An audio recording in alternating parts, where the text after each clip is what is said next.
Yo, what's going on? It's your boy Ron back with another video live. Welcome to Small Talk. Today, unfortunately, we got to talk about the Dallas Cowboys, man. And yeah, we got to talk about them. I know. Over here, we're Commanders fans.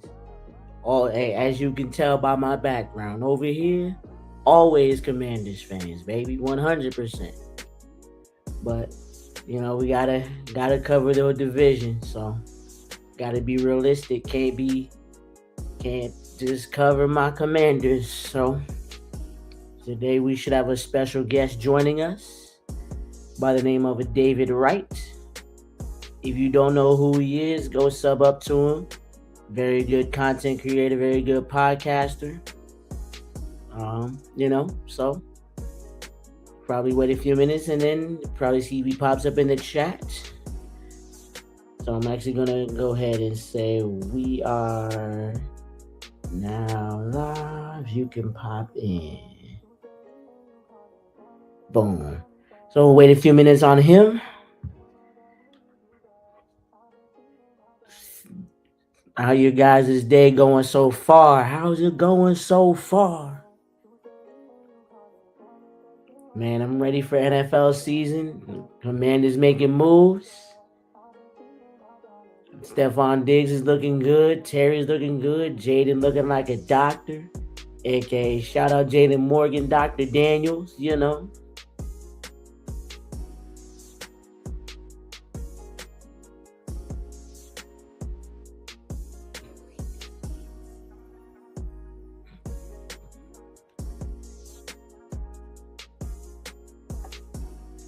All right, so and we will have no guests today, but it's all right. We will be fine. So let's hop right into covering the Dallas Cowboys. So after a 7-9 season, I think and a 7-10 season in 2024, 7-9 in 2025.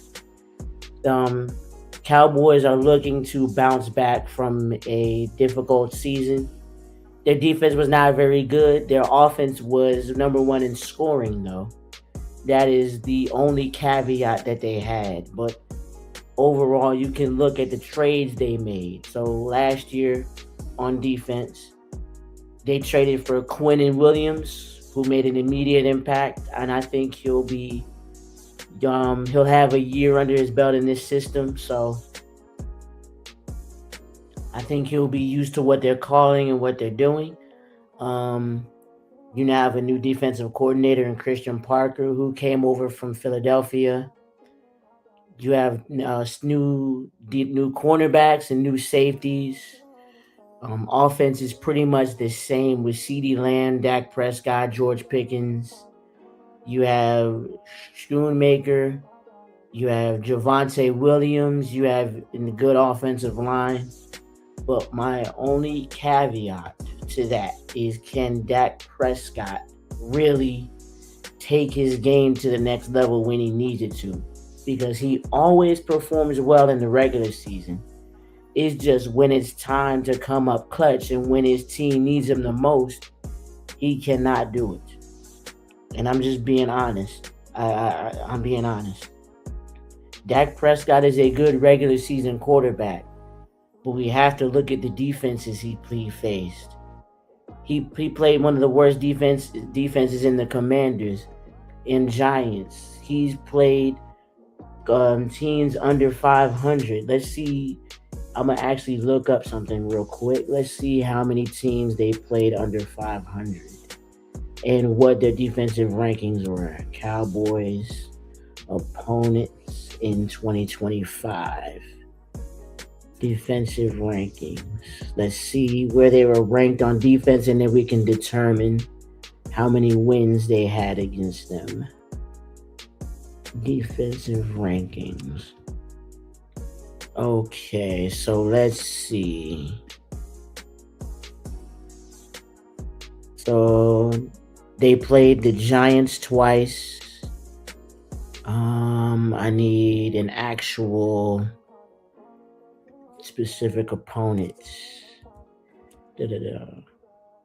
Like points per game or DVA. Let's see, points per game.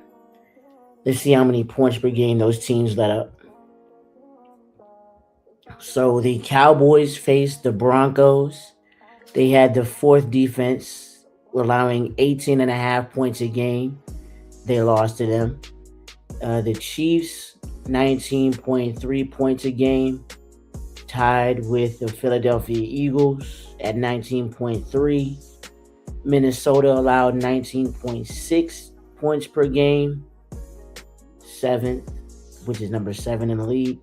They faced the Chargers, 19.8 points a game, which is 8th. Packers, 21.7, which is 11th. They faced the Bears, 24.4, which is 18th. They played the Jets, allowing 29.6, which is 31st in the NFL. So the only good defenses they played were the Broncos, Chiefs, Eagles, Vikings, Chargers, Packers. Bears were top half of the league, and then Bears were the worst, which they beat. So, and in Washington, let's see how many points we let up a game. Commanders points allowed a game on defense. So that'll determine. So Commanders allowed 26.5 points per game, which ranked 27th in the NFL. Man, these Dallas Cowboys, bro. Doing good, man. I'm doing good. Yep. Just went over it. Yep. Giants were 28th. We were dead last. Man. But, and now. So as you can see, Dallas it was not good. Yeah, they were not good facing opponents over 500. So, because right here I have in my notes. Let's see. So, yep. No, they're not. They are not. And people want to, yes, okay, I understand, yes, you have a good offense. Okay, great. But the key, again, I said this earlier in the stream, Dak Prescott can come through in the regular season, or he cannot. Yes, sir. Hopefully you can get on tonight if I'm still alive by then. So, but yes, like I said, Dak, okay, so the offense, you have Dak, right? You have CeeDee Lamb, who is coming back. George Pickens returns on the franchise tag, and he was second in the league in receiving yards with 1,429 yards, and he had 9 receiving touchdowns. So you can see the impact George Pickens made with that offense last season. The man was making spectacular catches everywhere, getting run after the catch. He was also scoring, converting third downs. You could see that impact that he had. Yes, CeeDee Lamb has also been that threat for a long time now. But now that you have a legitimate receiver next to CeeDee Lamb, he is eating. Because now you're gonna have to you're shifting attention to George Pickens and then CeeDee Lamb, and either one can be open. So, but let's shift back to the defense. Let's go talk about the historically bad defense that Dallas had in 2025. So in 2025, the Dallas Cowboys have allowed 30.1 points per game, which is worst in the league. So we were not worst. We were probably second worst in the league. Doesn't matter. Or 28th. Yeah, 28th. Oh, I'm sorry. We were 27. Giants were 28. So, and now you adding a whole new defense to prove it as a whole. So, this offseason, you traded for Rashawn Gary. You signed guys like Jalen Thompson, PJ Locke. You signed the corner from the Rams, Kobe Durant, and you signed Deion Kendrick to make that secondary better. You added depth on the defensive line with the addition of Jonathan Bullard and Otio Abania. I think that's how you pronounce his name. And then in the NFL draft, we know that they selected Caleb Downs with their first round pick. Thank you, sir. Thank you, sir. Um, and I've heard he's actually already turning heads in practice with his athleticism, his ability to cover, his ability to tackle, his playmaking. So he's been really, really, really good in this training camp. But I think he'll probably be the best defensive player in that defense when it's all said and done.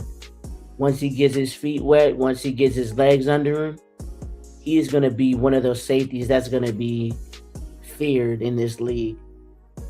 Trust me. Mark my words. Caleb Downs will be a good safety. He was a first round pick for a reason. Came out of college playing well. He's a great tackler. He can read the field. He has range, you know.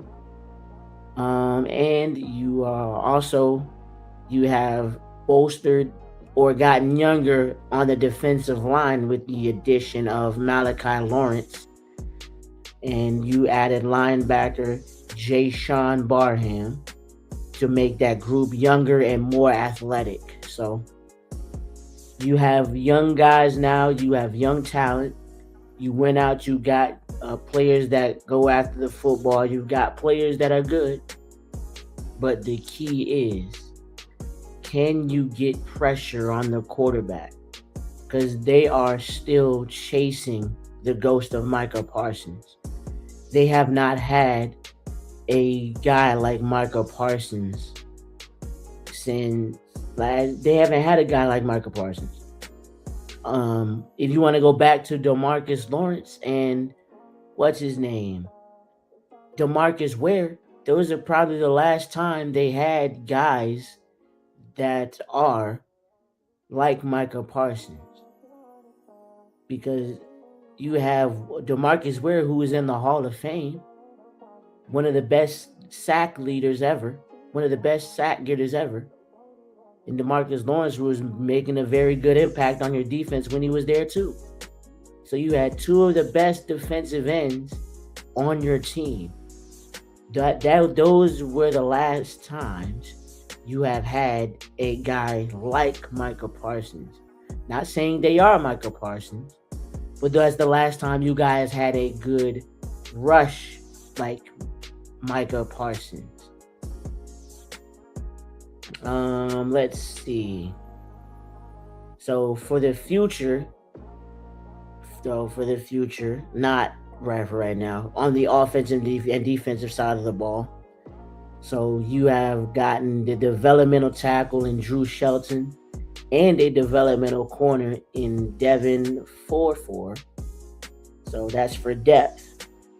And because you had injuries in 2025, you're going to need depth coming out of this draft and in free agency. So hopefully, he may be able to step up in a pinch when you need him. So I already mentioned Dak and CeeDee Lamb on the offensive side of the ball. Didn't go too deep into Javonte Williams.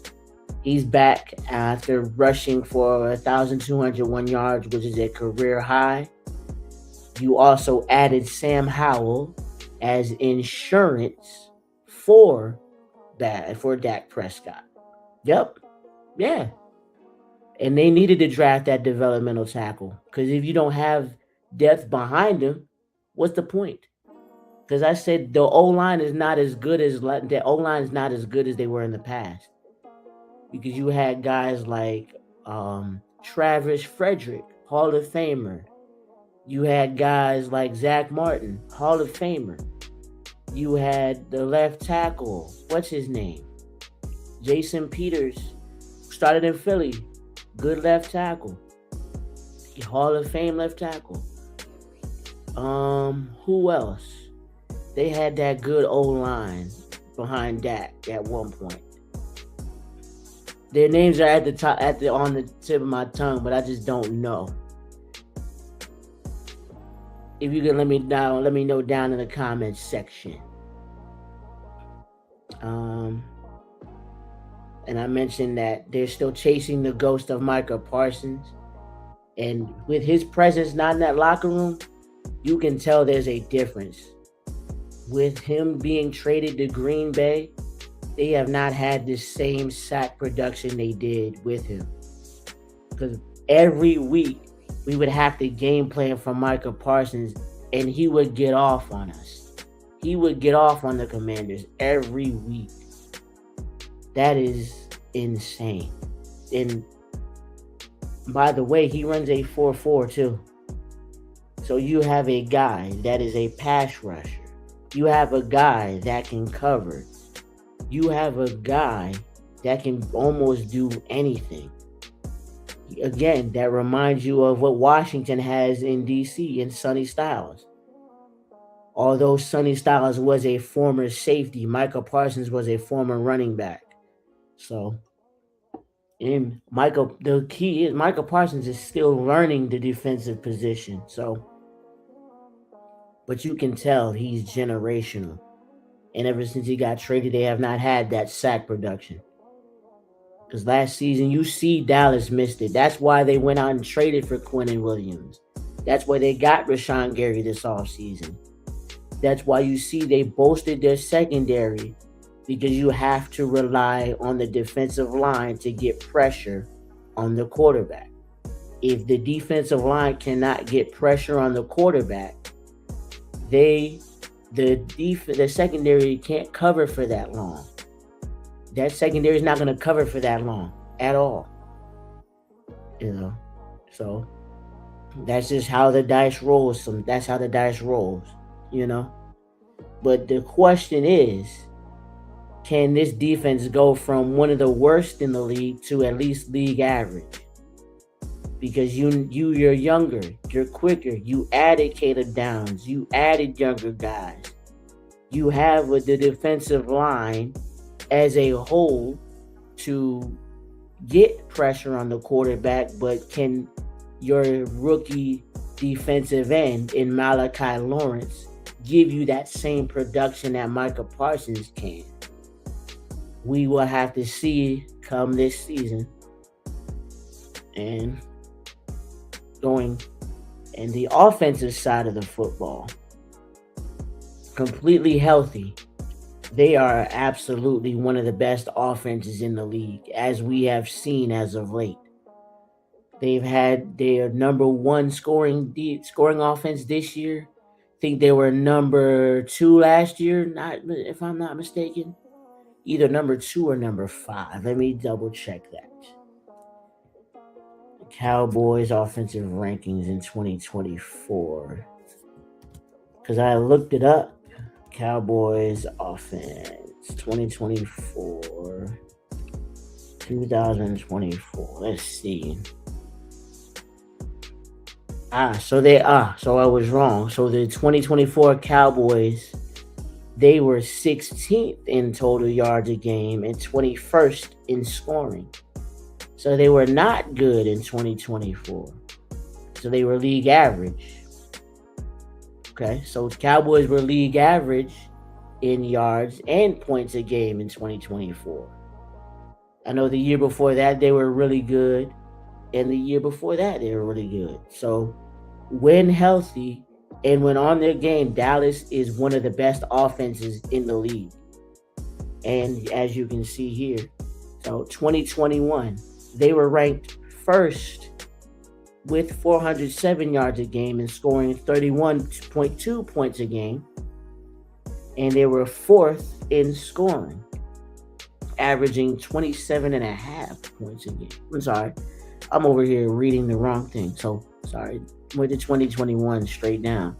So 2022, they were 11th with 354.9 yards a game, and they were fourth in scoring, averaging 27.5 points a game.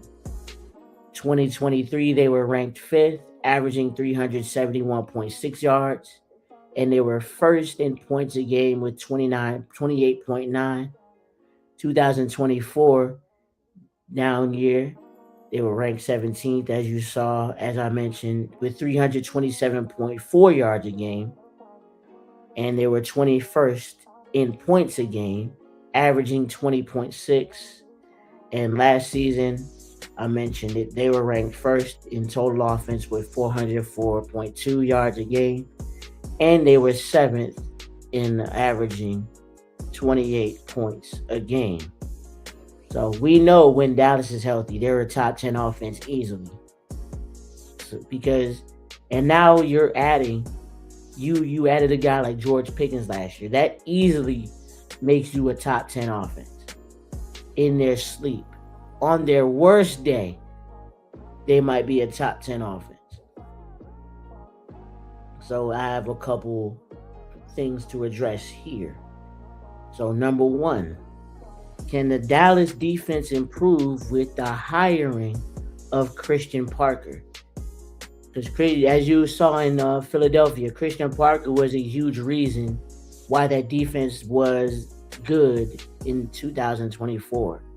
That secondary was forcing a lot of picks and a lot of fumbles. As you saw, they were first in turnovers, I think, in 2024. As you saw, that team was forcing a lot of turnovers, a lot of mistakes for other teams.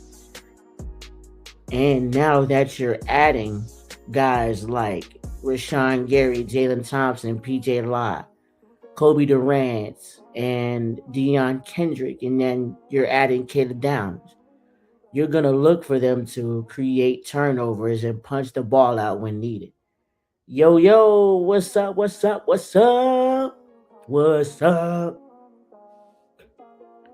Man, I'm good.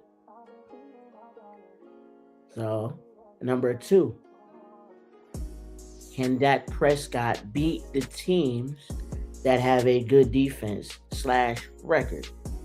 And as we went through earlier, no, he cannot, because we have seen Dak struggle with good defenses. And against bad teams, you see Dak put up all these stat padding numbers. But once again, Dak struggles against the teams that do not have a bad defense. He puts up numbers against the ones that are good and have a good record, but he cannot beat the teams above 500. This is the knock on Dak Prescott. Can he come through versus good teams / defenses? That's the question. From what we've seen recently, he cannot get it done. Even their own fans have said Dak Prescott is good in the regular season, but when he is down and when he has to face a good defense, he cannot come through. And I'm just being honest. Number three, is Dallas finally going to find the next Micah Parsons and Malachi Lawrence? I believe he has to show it. If he can be that generational talent like Micah Parsons can be, I believe he can be. But as of right now, I think your defensive line the defensive line as a whole can make up for Micah Parsons' absence, but individual players as of right now cannot make up for the departure of Micah Parsons, because you're not going to find many Micah Parsons in the league. You're not. Micah Parsons is one of those pass rushers that has it. Again, like I mentioned, I don't know what it is, but guess what? He has it. That's what the Dallas Cowboys pass rush is missing. It. You have to have that chip on your shoulder in order for you to have it. And it's just like the quarterback position. With Patrick Mahomes, we know Patrick Mahomes has it. Josh Allen, we know Josh Allen has it. Joe Burrow, we know Joe Burrow has it. Jaden Daniels, although this is very controversial right now, we know Jaden has it.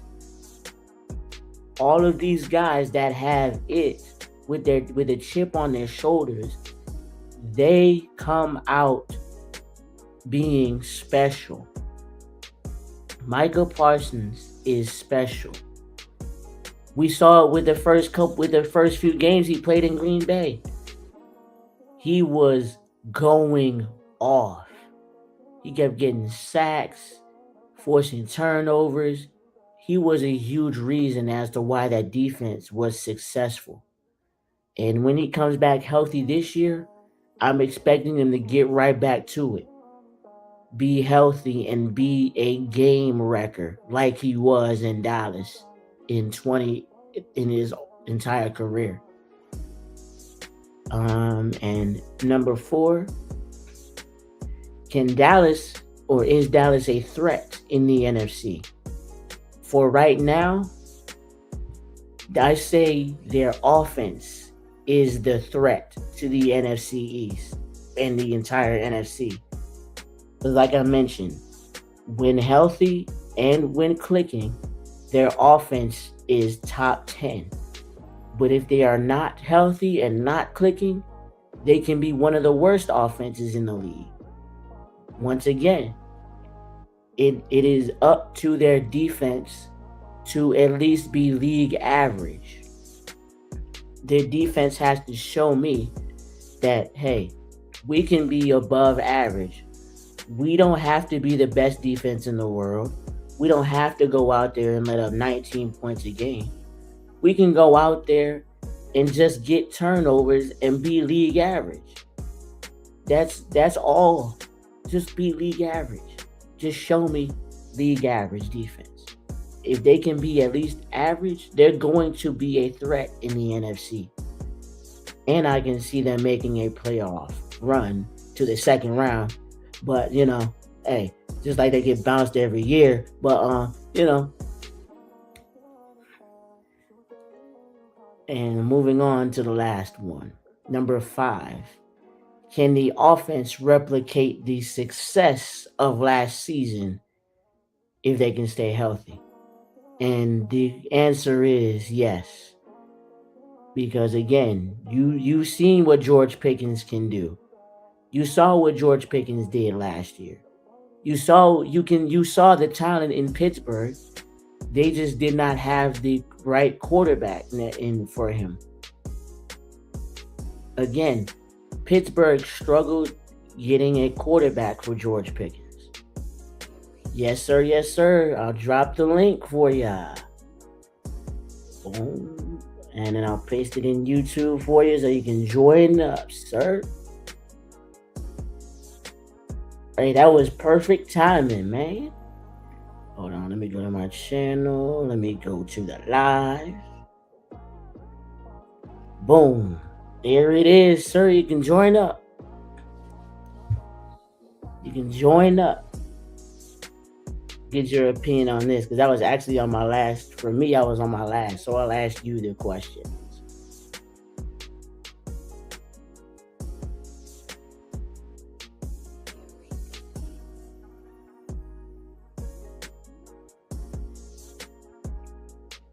All right.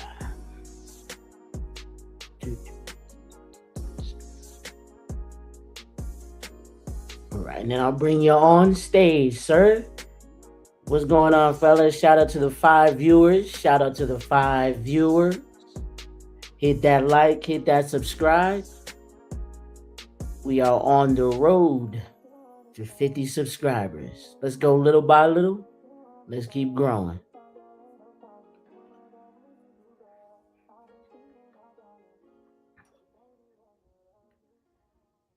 All right. There it is. You'll be able to join soon. Again, how's everybody's day going? How's everybody's day going? But like I was saying, the offense is going to be a problem. Going. I'm just going well. I just added you. I just leaving work. Figured I'd pop in and let everybody know that Dallas sucks. The Eagles suck.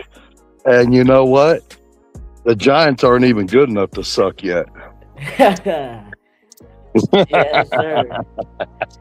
All right. How's your day going, man? It's going well, man. How is yours? Good. I hear you were filling them in on the fact that Dallas ain't near as good as people keep playing about. Like I was just mentioning. So I said, can they replicate their success on the offensive side of the ball this year? I said yes, if they can stay healthy. So would you agree? Or I want to put a little bit on that as far as the success that people claim they had. Really, Dak Prescott had 4 games where he didn't even throw a touchdown, with 2 number ones and a top 3 running back.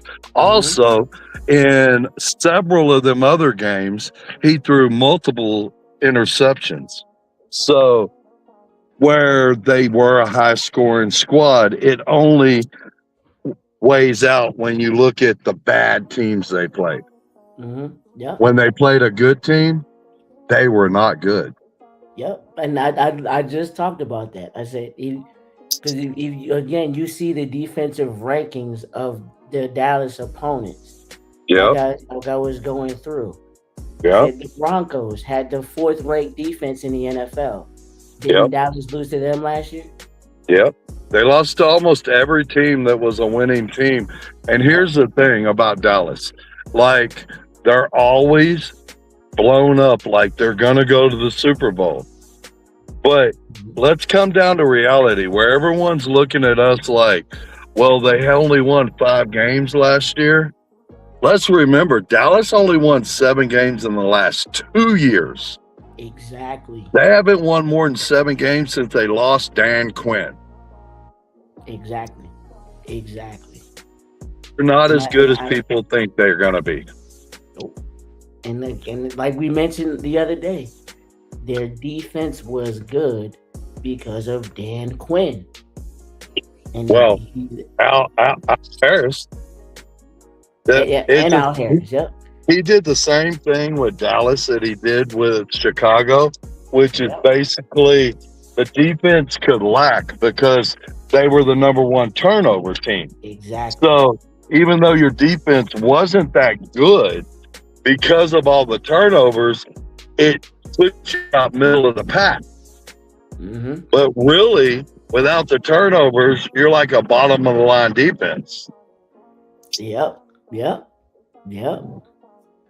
So it's going to be interesting this year because Dallas is a decent team going in a good direction, but they're being way overblown. Philly is in a conundrum they ain't been in a long time. Their receiving core is lacking. Their quarterback is subpar as far as the average Super Bowl quarterback. I am not going to dog on Jalen Hurts. He's a winner, but he is not a top. But he's not a top of the line quarterback. Yep, I say no. He is perfect for what the Eagles did. He is not a bad quarterback, but he is not a top 10, a top 5 quarterback in the league. No, and I don't see him being able to read the defenses as fast as, say, like our quarterback. And he's going under center a lot more. I think that's going to throw their offense way off. Yeah. We're going to win the NFC East. Even the fact that we've already lost Laramie Tunsil, the weapons we're bringing to offense and the absolute domination we're going to show on defense, we got this shit. Mm-hmm. And so I'm gonna harken on the Dallas defense. So do you think Caleb Downs can be that generational player that Dallas thinks he can be? Oh, I absolutely think he is. And more than that, he doesn't have elite speed or elite much of anything except for football IQ. The kid is smart as hell. He knows where to be before the ball's released. I think that's the best thing they did all year long. But they have a gigantic problem at left tackle. They just changed their left tackle about 3 or 4 days ago. Really? Back to the same left tackle that was giving them a nightmare last year. And so I said, and we're bringing the heat. So I can't wait, man. So that line, who I think I know the offensive line he had before this. It was right there. I just don't remember because it's been a long time since they played. Is it Guyton? I know. Is that his name? Tyler Guyton. Yeah, I think he's still playing. Like the O-line before, when Dak was entering his second, third year. I'm driving home, dude. I just popped in because I wanted to say hey, but I'm having a problem bringing up his name. But it's the same left tackle they had last year that kept collapsing. And then they went and put their other left tackle in. Well, they just pulled him and put the one that was collapsing last year back in, like 3 or 4 days ago. Oh, my God. And we're bringing the heat. Philly's a good, solid defense, but they don't have the elite pass rush. Their pass rush comes from the interior more. Yeah. But Dallas is going to have to deal with our pass rush and the Giants' pass rush. Dude, they be lucky if Dak don't get hurt again. For real. Like, because I said, you don't have enough guys to block whoever is coming. You don't. And it's going to be so confusing. And you've seen Dak get confused at times.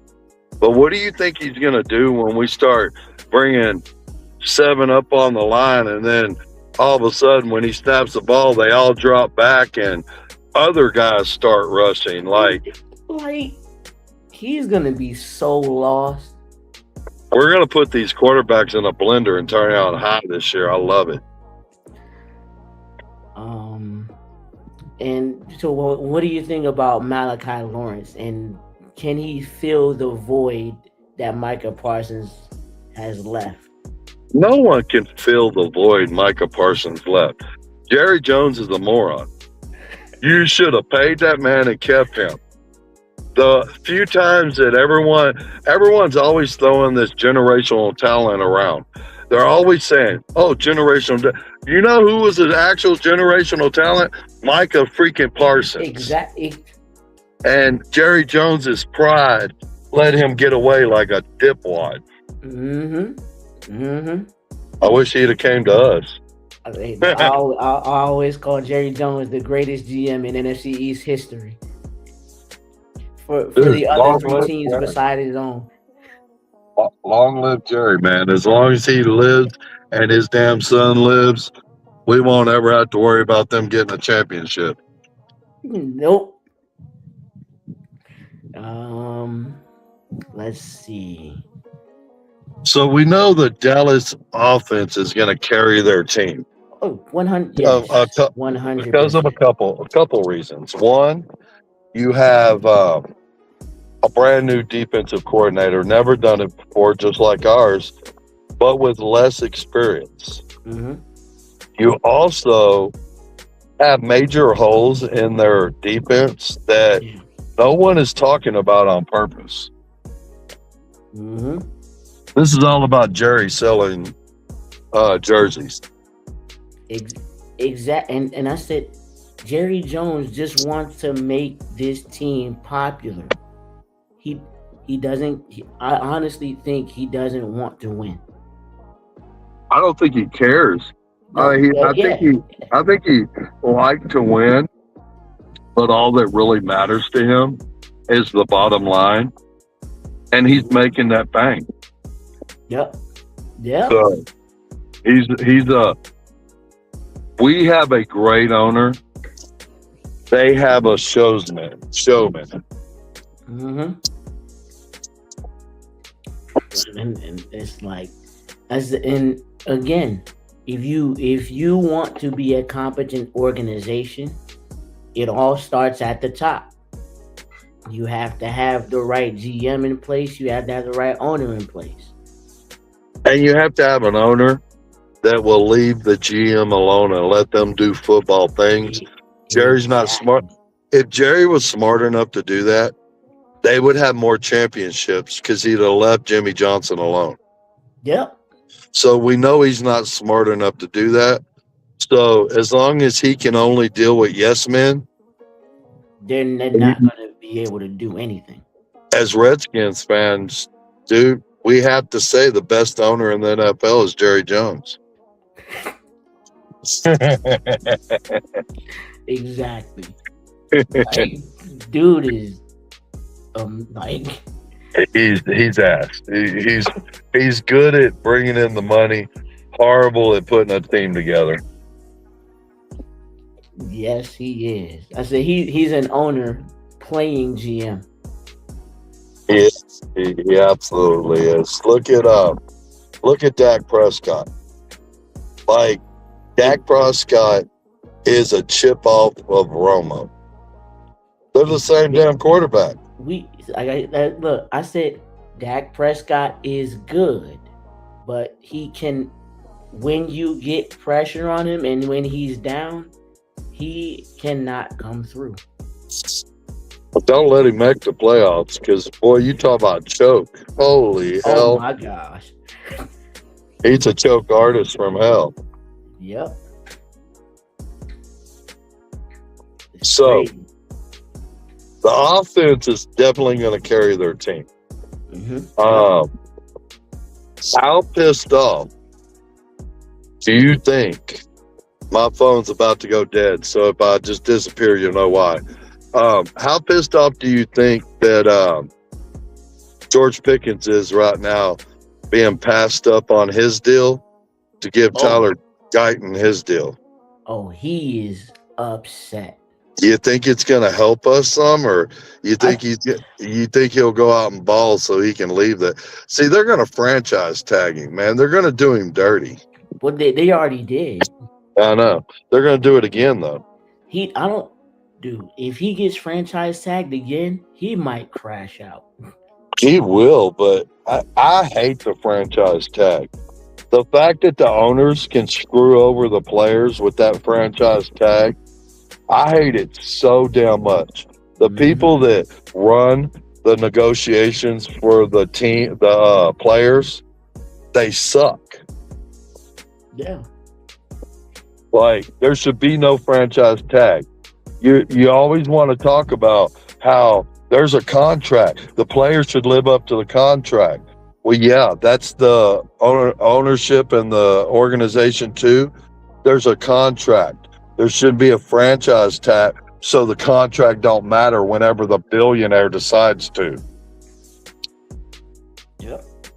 So I think it's going to be a crash out over there. I think their defense is going to be worse than what they think it is. And I think the offense will show holes because Dak is dealing with good defenses this year. He's not good with good defenses. Yep. Yes, he is. And you have a charger or anything in your car? I might be able to plug one in. I've been doing research all day long for our show tonight. course, I killed my phone. Yeah. So what do you think about Javonte Williams, their running back? Oh man, I like him. Uh, I like him a lot. I think he's one of the better things that they've done. Yep. Hey, and I, I, he's not, so he's more of a power back instead of a Yeah, speed outside running. yeah. But with Dak and this offense, and you got a new offensive coordinator that's never called the plays, he's going to be their biggest weapon because when all else fails, run the ball. Yep. Something that Cliff Kingsbury dumbass didn't get. Not he ran it. It was just out of shotgun every time. It's like you can't run the ball out of shotgun every time. But think about the Vikings game where we're on the 1 yard line and we throw the ball three times. I'm like, why are you throwing the ball 3 times, dude? He allows us to get shut out in that game just because he's fucking stupid and prideful. That's not the kind of coach you want. And look, Jaden even said, "I don't want to run this." Yeah. And every time you went to the line of scrimmage, there was no answer, none. No. The only while there was an answer the first year in 2024 is because Jaden is that guy. Exactly. It had nothing to do with Cliff Kingsbury. Jaden made Cliff right. Cliff didn't make Jaden right. And, Cliff said that. He talked about how Jaden would I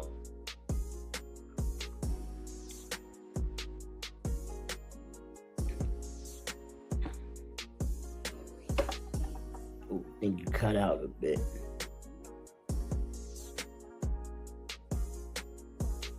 Uh-oh. I think we lost you.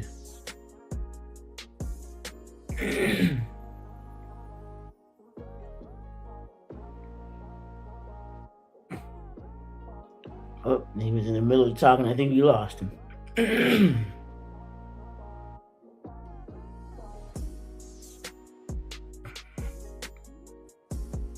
We'll wait till he gets back up, but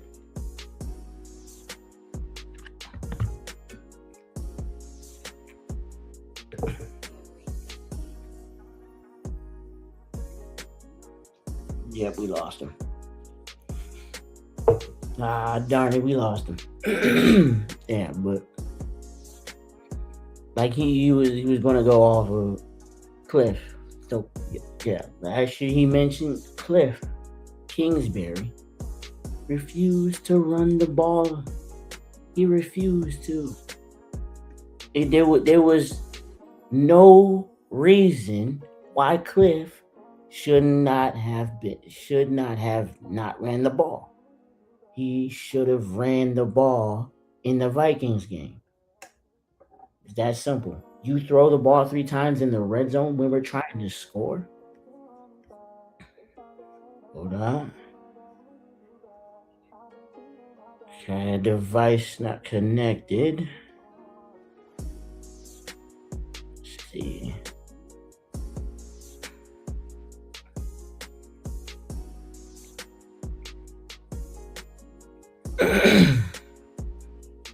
Hold up, come on. Oh, let him know his device. Yeah, but Cliff literally should have ran the ball in the red zone. He was the reason we got shut out. We at least should have scored 7 points in that game. At least. No reason for us not to score right there. Because like I said, Jaden made Cliff right and Cliff didn't make Jaden right. go. Let's see. Where's my guy at? Hold on, let me let him know. His device is not connected, so hold on, guys. Give me 1 minute. 1 second here. Let him know his device is not connected.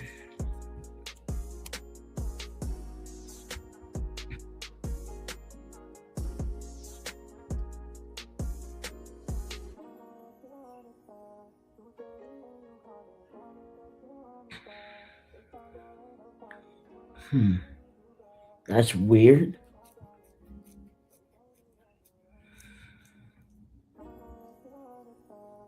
So, no, I don't want to ban from the studio. Don't know what's going on here, guys, but he was in the middle of talking and then device crashed.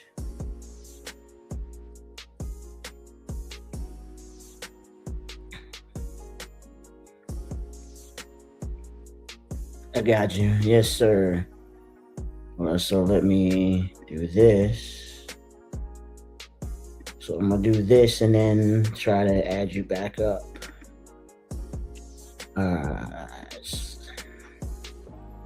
Boom. All right, there you go.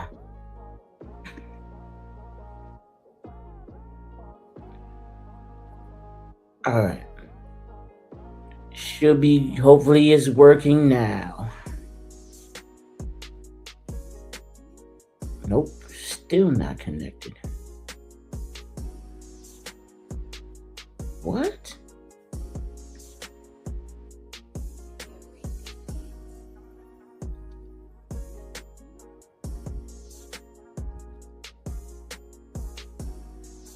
Hold on, how far?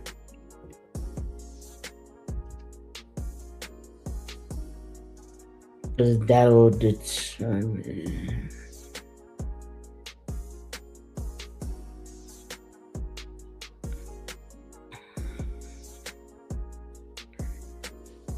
Cool. Yeah, should be coming back up in a few minutes. His device is not working at the moment.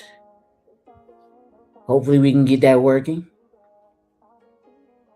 What in the world is going on? What in the heck?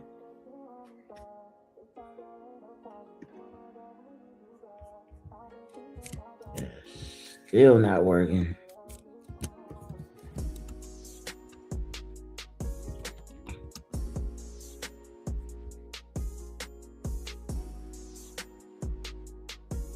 Okay, sorry about that, guys. We're having some technical difficulties. Just give us 1 second.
He's having issues coming back up, guys. So just bear with me. I'm sorry.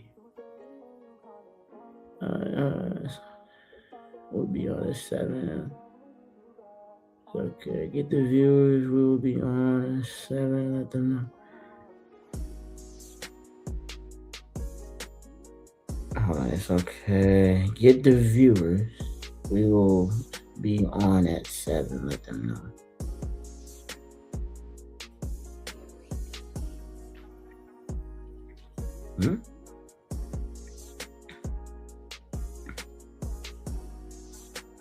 Yeah, still not working.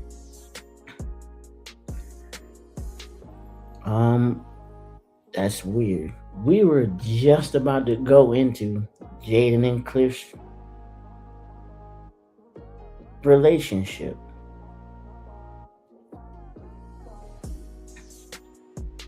That's so weird.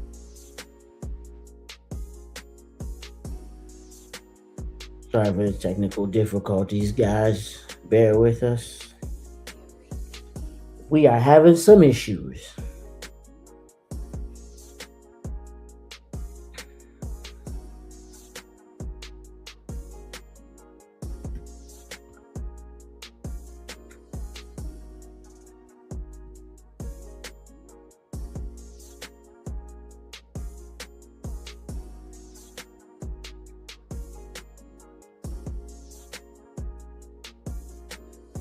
Well, in the meantime, while we're waiting for him, let's go ahead and watch some highlights.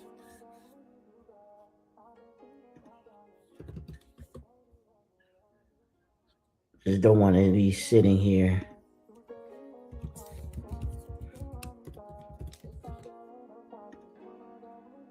waiting for him. We'll go ahead and watch some Commanders highlights. Sorry about that, guys. Just trying to keep y'all entertained. Share screen. Boom. Let's go ahead and watch some highlights.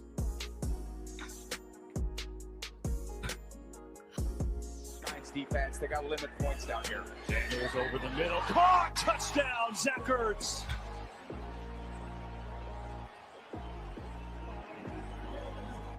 So they got hard downhill inside runners. It's a good compliment just like that. Gets it again to the edge. Krofsky Merritt is in. Touchdown, Washington. Oh, can y'all not see my screen? 3rd and 4. Wilson over the middle. Ball is loose. Picked up by Washington. Bobby Wagner recovers it after Reeves forced Okay, it out. there we go. Gonna give it to Samuel. End around. Looking for blocks. Gets him. Samuel is in. Touchdown, Commanders.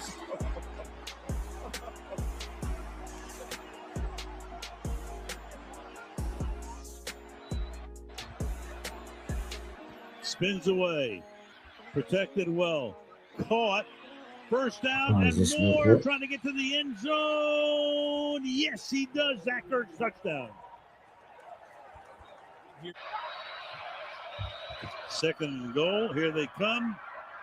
Pass is caught. Samuel dives into the end zone.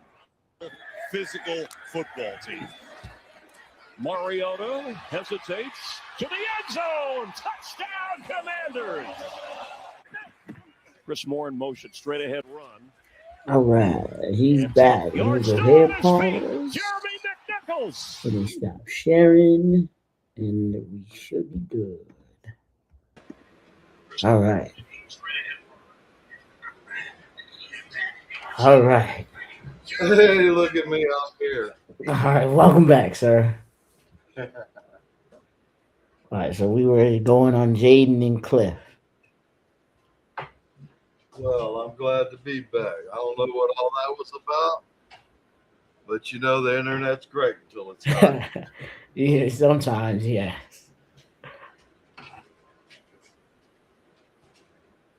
Go ahead, get my light on real quick. All right. All right.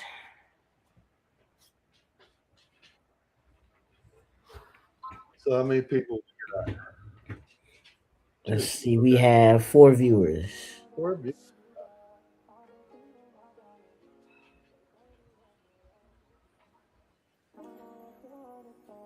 Nice to see y'all in here, guys. Yes, sir. Appreciate y'all showing. All right. All right. Now, Jaden and Cliff. Well, we do know this. Cliff and Adam Peters could not get along. Then neither even Dan Quinn told him about getting under center more, and he didn't want to do it. And I'm like, dude, this offense that David Blau is going to run will protect Jaden Daniels. And we've seen Dallas run under center. It kept Dak healthy for pretty much most of his career. We've seen these other quarterbacks get under center. Why? It protects the quarterback because he's not forced to run the ball. In shotgun, you're forced to run the ball because we're having a lag problem. Really? Hold on, let me see. Yeah, you're talking over yourself. I see. Oh, hold on 1 second. Cause hold on. Let me see my audio real quick. Yours is okay. All right. Let's see. Automatically. 1 2 1 2. Is it good now? That's much better. Okay. All right. But yeah, I was saying all the under center offenses protect the quarterback because you're not being forced to run.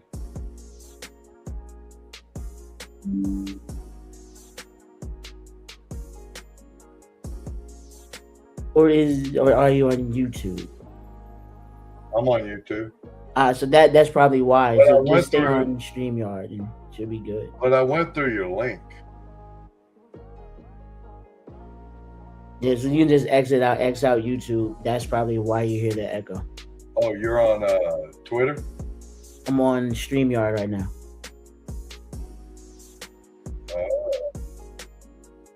That's why. Okay. I think we're good.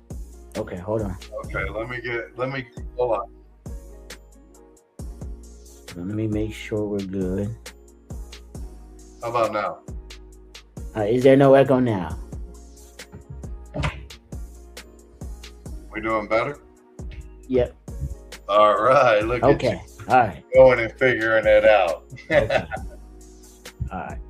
So there was a major rift between Adam Peters and Cliff Kingsbury. And that was even more than under center. It was him not using our rookies when the year was over. And Cliff literally said this. Why I think a reporter asked him, why isn't Ben Sinnott playing? Literally, Cliff's answer said, he didn't say this verbatim, but it was basically because he's behind Zach Ertz. I don't care. No, not at Zach Ertz' big age. It's like I told you the other day. Ben Sinnott is extremely important to us because even if he's only getting 300 to 500 yards, that's a tank catching the ball. It makes you move the defense over a little bit. So when he catches the ball, you can have backup because one guy doesn't take him down easy. And Cliff wasn't smart enough to figure that out. It's just not okay. And one of the reasons we had the 22nd offense, 21st offense, something. It was in the 20s. I know that. Yeah. And we were third last year. Like, Yeah. insane, man. Look, it's even when Jaden was hurt, before he got hurt, his advanced analytics show he was playing well. All right. So this crap of trying to put everything off on Jaden being injured and trying to say that he wasn't playing well when he wasn't injured, I call bullshit to all the dumbasses that don't know how to dig into the numbers and see what actually was going on. So I just don't take people that don't know what they're talking about seriously.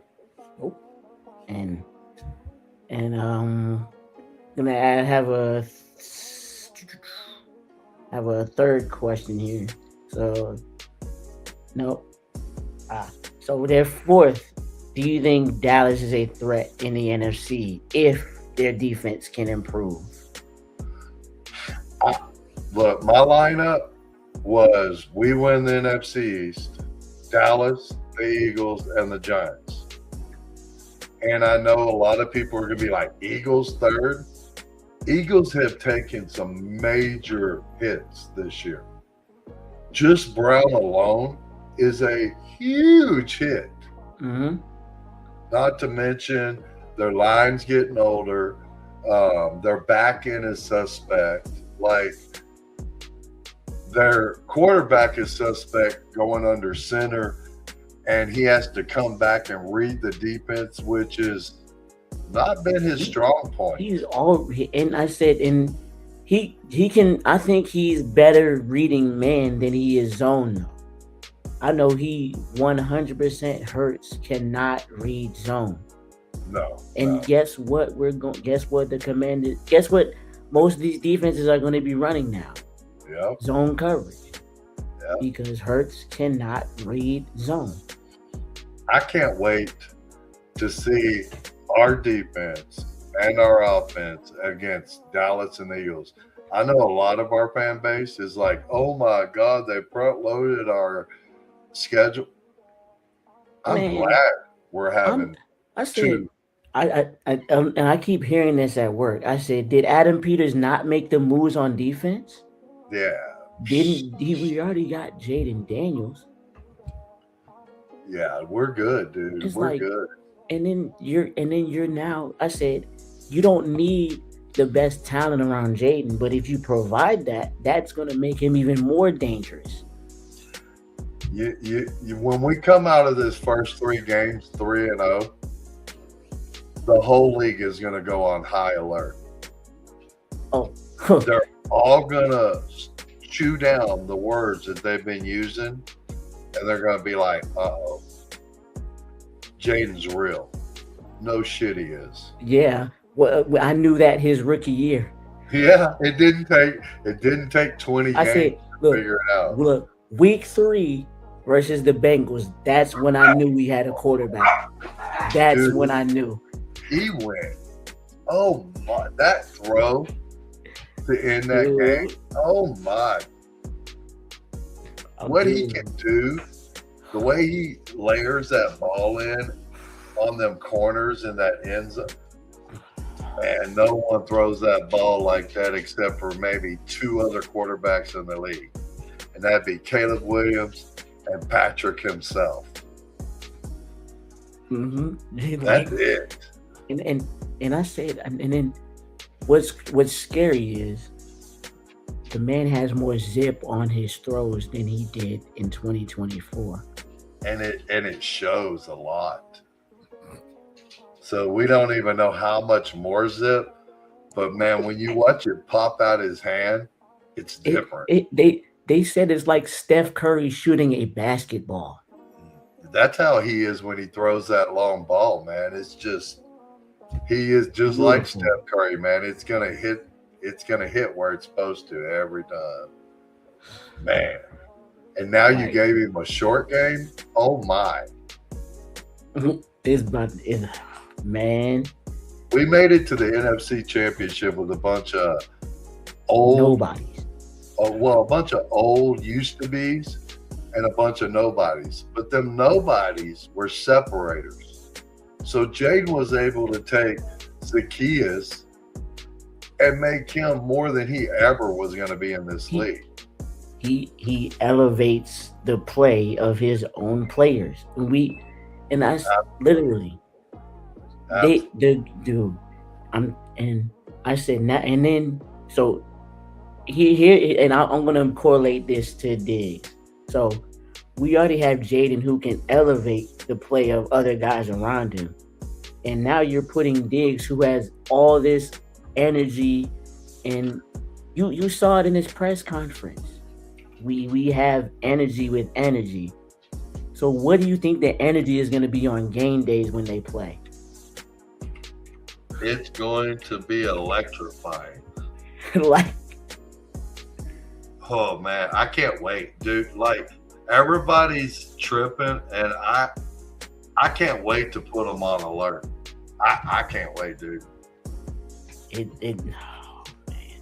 We're going 3-0 to start the year, and everyone's going to be like, oh shit. Because once we beat Dallas, the Eagles, and Seattle. Oh, and I want to drop 40 on Seattle for what they did to us last year. I want to drop 45 on Dallas because we've had a problem with their dumbasses ever since Jaden got with us. Mm-hmm. And you want to know why? Yeah, because of Cliff Kingsbury not having answers again. That too, and the defense. See, there's not many defenses that are like ours and the Vikings, but Dallas had a hybrid of it. It was highly aggressive, just not as confusing. Mm-hmm. And it caused Jaden a few problems, just like the Vikings. The Vikings put Jaden in a blender. Well, but that ain't gonna happen no more. Oh no, David David Blau is seeing this defense every day, and guess what? Jaden was surgical yesterday. Oh. Do you understand? Like I said, Dr. Daniels is here. Only the surgery won't be good for your defense. Absolutely. Now, I'm a huge Luke McCaffrey fan. His relative athletic score and his bloodline tells me we're going to have a star in him before it's over, whether it's a third receiver or if he can reach that second receiver spot. Yep. So I don't think he will hold Antonio Williams off this year. I think Antonio Williams starts in the slot this year, and then he goes to number 2 next year. Yeah, Antonio Williams blew up today, man. He was bringing in touchdowns all day. Yep, that's exactly what he does. Yeah, and then the good thing about Antonio Williams being such a fast, twitchy separator is Luke is our big slot. Mm-hmm. And you really, if you want to run an efficient offense in this kind of offense, you need a twitchy slot and a big slot. Yep. We have that. We have 2 really good ones at it. Yep. So I know everyone was on this Treylon Burks kick and this De'Ami Brown kick and Van Jefferson kick, but the 4th receiver off this bench is Luke McCaffrey. Yep. And the unofficial depth chart came out yesterday, and for right now, Luke is starting at slot, but I think that'll change when. What did I tell you on our last? Final one. Yeah. What did I tell you on our last show? I was like, man, everybody's overlooking Luke, man. They're not. He ain't playing with their ass. Like, y'all keep overlooking him, and you're gonna find out. And that's where it's going, dude. And having Luke is 6'2", and weighs about 209, 211. Yep, that's a big slot, and man, that's different. Yeah. So, man, you got a rotation of Stephon Diggs and Treylon Burks with a little bit of De'Ami Brown thrown in. So now Terry, Diami, Williams, Diggs, and then not only that, sometimes you're gonna line up Chig outside. Oh yeah, he's definitely a route runner. Like so It's gonna be crazy, and they're aggressive as shit. I love it. Yep. The good thing about what we're seeing is your defense is supposed to be ahead of your offense. Mm-hmm. Okay, so when we first started, you saw the defense ahead of the offense. Yeah. But you also got to remember that we're installing a new defense and a new offense. Mm-hmm. So the offense caught up with the defense, and we haven't seen no true separation yet. No, That means that dude. that That means is a. Drake I has got said what he needs. yes. And I said, look, and then imagine we're going to get the pressure, and quarterbacks are just gonna have to throw it up. And when you throw it up, someone's gonna be there to pick the ball off. Yep. And it was like I was telling you about when I'm watching this defense on the clips that I can get a hold of. The interior of our defense, the inside, They are looks unblockable. like it's wide open. They are unblockable. No, I'm talking about back in the back. Like it'll look like you have a gigantic hole that your quarterback can Oh yeah, throw into. and then all of a sudden, Nick Cross and freaking Sonny Styles or one of these freaks, they close that hole in a half a second. Dude, if you're a quarterback, it's over. man, it's And a I hard said, decision. and then dude, and then imagine a 7-man look. Are we going to come off the right side, or are we going to come off? Because I said you can show a blitz on the left side. Yeah. All of a sudden, you got one guy coming around the right, and it's like, where did he come from? What I like is you can bring 7 up on the line, and we're just standing there. The ball snapped. All 7 will drop back. And then new guys come forward and do the rush, or only 5 will drop back, and then you have 2 off of there that rush, and another one comes around the side. You don't know what's coming, and you have no freaking clue where it's coming from. I absolutely love it.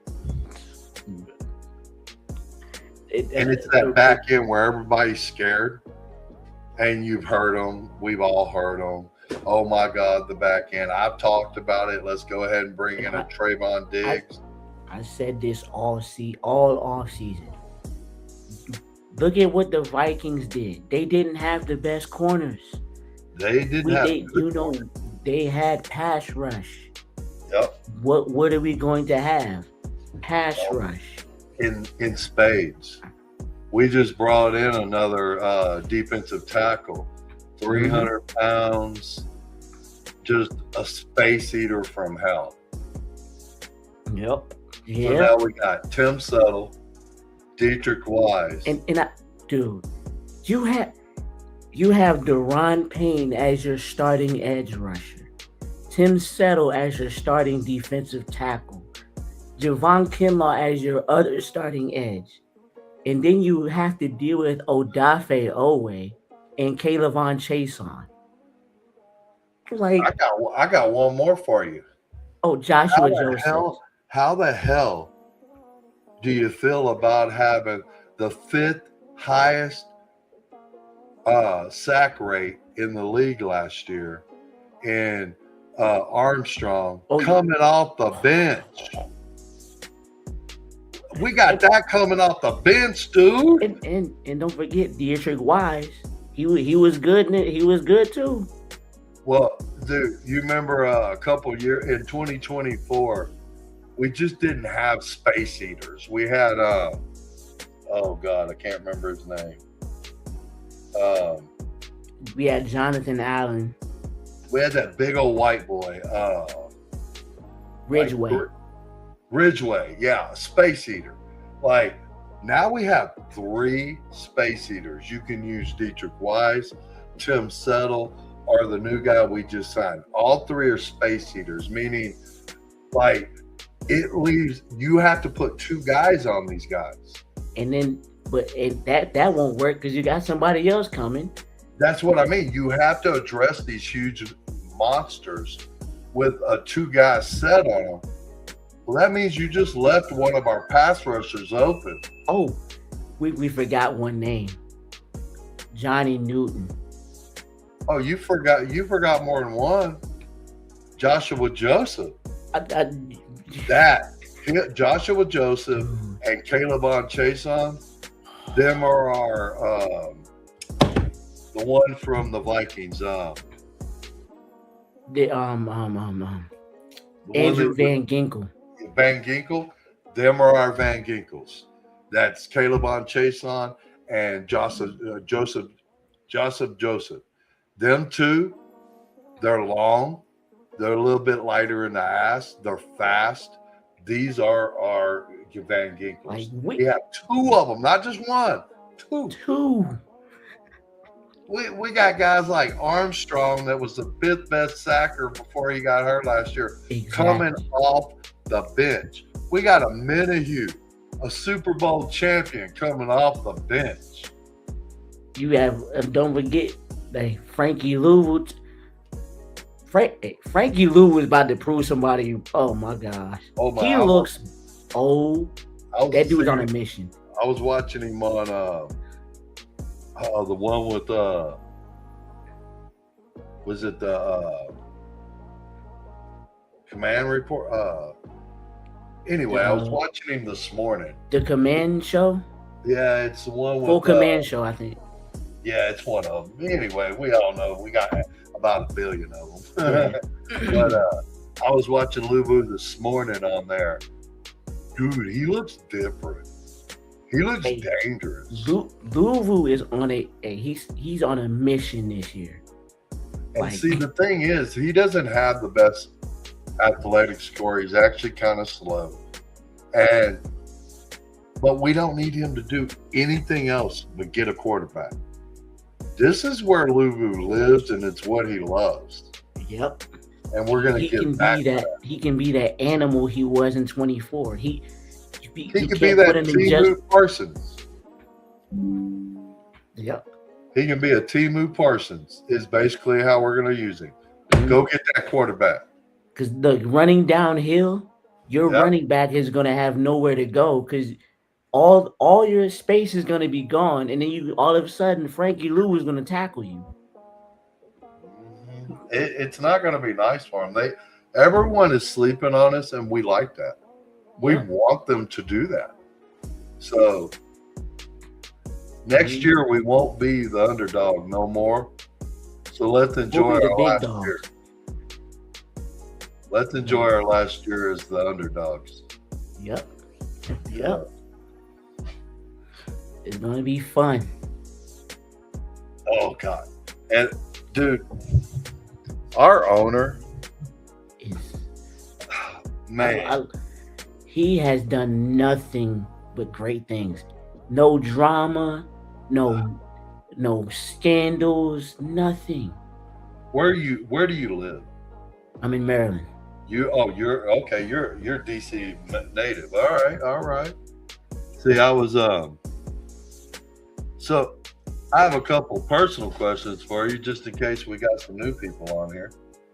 So what brought you? Okay, so I don't know how old you are, but I look at you, I know you're real young. Mm-hmm. So we sucked in your lifetime. Oh, God. Was there anything else that drove you to the Redskins other than you were just born there, or is it just in your blood? I was born in it, and I love this team. Yeah. I was like, I will not switch my team. I love my team. I would never leave my team. Like, I was born in Beaumont, Texas. The whole area was nothing but Dallas fans. But I'm not this kind of person that goes with the crowd. I'm usually the type of person that kicks the crowd in the teeth and tells them back the hell off. So when everyone around me was a Dallas fan, I was like, you know what? Screw you. Redskins for life, bitch. And I've bled burgundy and gold since the day I was born. Yep. So Is your whole family Redskins, or do you have a mixture of them in there? I think they're all pretty much Redskins fans, but my grandma Cordia, she was unfortunately a Dallas fan. Man, you know, even the best people make wrong decisions sometimes. Yeah. So that's awesome, dude. So I would imagine your best year in your Redskins fandom is 2024. Yep, last season. I would say the most fun you've ever had watching a player, I guess, would be Jaden, huh? Yes. Did you see a lot of Sean Taylor? I've seen highlights of Sean Taylor. That dude was an animal. It was different. He was an absolute beast. Dude, I said Sean Taylor would have led the league he would have had the most interceptions ever. I gave up my tear ducts when I was young, but man, I would have cried like a little girl if that was in me when he died. Like when he was murdered. Like, man. But when he was gone, dude, that was like, man. That was crushing. It was devastating to the fan base, man. It was rough. Like, he would have been the greatest safety ever, and it wouldn't have been close. No, he covered. Well, okay, this is not a comparison because I would never compare no one to Sean Taylor. Nope. But he covered ground like Nick Cross. I remember I saw the Green Bay highlights. He ran from this all the way on this side of the field to the other side of the field. I'm like, bro. When I'm watching our safeties, I see flashes of Sean Taylor. Like Nick Cross and Harris are violent. They love smacking the shit out of guys. And with Nick Cross being so fast and so violent, man, when I watch him come across that field in them colors, man, it brings me back. Dude, he's going to undercut some passes this year with his athleticism. Yeah, you better believe it. I can't wait to see what they do with our corners, like our thieves, like Mikey and them, because I've seen a lot that were running 4 hot safeties. Mm-hmm. Yeah, that's what Minnesota did. So I think that's probably gonna be our. So I'm guessing our corners are gonna be told go get it, like they're gonna be. Because our defensive line is gonna get pressure. Cornerbacks and safeties just have to be able to know where the ball is. The safeties will cover the backside while our corners go for the ball. Yep. And he said this, and I love Durante Jones. He said this: "Don't let up the chunk plays. Don't work. Look, I don't care what you do. Just do not let up the chunk plays." He wasn't like Joe Witt saying, "We're gonna do this. We're gonna do this." You're just speaking it, and you're not actually doing it. You know, and I was way off. I like to admit when I'm wrong, so let's just put it out there. I was so wrong, it wasn't even funny about Joe Witt. I thought, and it was my fault, I should have dug deeper. I should have dug deeper on Dan Quinn. I should have dug deeper on Joe Witt. I hadn't started my podcast then, so I wasn't digging as deep as I do now. And now I know it was Al Harris. I know what that defense was. I know why it was. I saw it leave Dallas and go to Chicago. I saw us not turn over a freaking ball 10, with Dan Quinn and Joe Witt Jr. So we know who the beef of that defense was. That's why I'm glad Dan did what he did. I think Dan sat back and looked at what went on around the league and decided, I don't think it was really my defense that was getting it done. It was Al Harris. So let's turn this defense over to Durante Jones. and let's be a leader of men. And I think that's where he belongs. Yep. What do you think? Yes, 100%. And Louis T even brought this up. Dan Quinn was not himself last year. No, he was doing dumb shit, not calling timeouts at the right place, and he was spread too far across the field dealing with Joe Witt shit, and it cost us a lot. Mm-hmm. Yep. Yeah. So we went over defense, and we've talked about our front end, the back end, and we've left out one room that I want to address before we can talk about our offense. And it is the biggest freak show in the NFL. You know what I'm talking about. Special teams. No. No. Okay. Let's go ahead and give a special teams big shout out because Drew Stevens. Drew Stevens has been absolutely out kicking Jake Moody. Oh, absolutely. Now we did have a problem yesterday where both of them missed a bunch. And Jake Moody is 73%. I'm like, that is absolutely nasty. And well, he doesn't have the leg. But he was also missing. He missed a 44-yarder. Yeah. I'm like, this is your range. I said, I don't even want him on my football team. If you Drew Stevens is 88%, I'll take that. 73. Drew Stevens is 21 years old. He's gonna get better. More importantly, when we make the Super Bowl, and yeah, you heard what you did there. You heard me. When we make the Super Bowl and it's 28 to 21, and they score. Now you got 28 to 28, and we drive the field, and we're down to 3 seconds, and it's a 65-yard kick. You going to put Drew Stevens out there? Do that. Nope. I don't care if he kicked it with someone else's legs. He can't do it. Nope. Drew Stevenson can. Mm-hmm. That's where it boils down to. Like, I appreciate Moody's. Listen, we've been an elite special teams for 3 years. Yep. So I'm not going to dog on our kickers that we had. I'm not going to dog on nobody on it. But with Drew Stevens, elite gets better. I'm just saying. We're going to stay the same with Moody, but elite gets better. Moody has he can, if we need to be able to get a 55-yarder, a 60-yarder, we need to be able to hit those. Look at Brandon Aubrey.